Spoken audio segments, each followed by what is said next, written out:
самата препознавање на одредени облици во тие слики кои што не се добри, кои што покажуваат кон развој на одредени болести, компјутерските алгоритми многу подобро од човекот го работат тоа. Дополнително, тука предност и ефикасност имаме тоа што луѓето треба одреден период од денот спијат, одат на одмор, по некој пат се наболедување и така натаму, машините можат да работат 24 часа во текот на денот. Без човечки фактор. Без човечки фактор.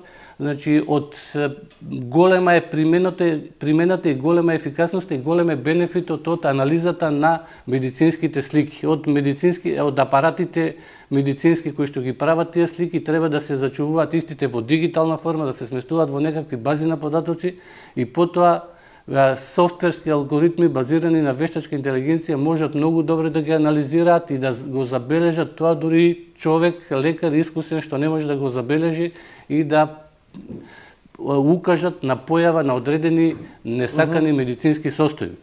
Понатаму многу голема примена вештачката интелигенција има во предвидливата медицина и превентивната медицина. Може да се анализираат историјата на лекување на самиот пациент, диагнозите кои ги имал, рецептите кои биле давани, упатите кои биле давани врз база на тоа да се заклучи, предвидливо да се заклучи какви болести би можеле да се развијат кај тој пациент, како да се спречат, како да се ублажат и уште пред да се појават тие болести да се преземат одредени активности за да не дојде до тие несакани состојби.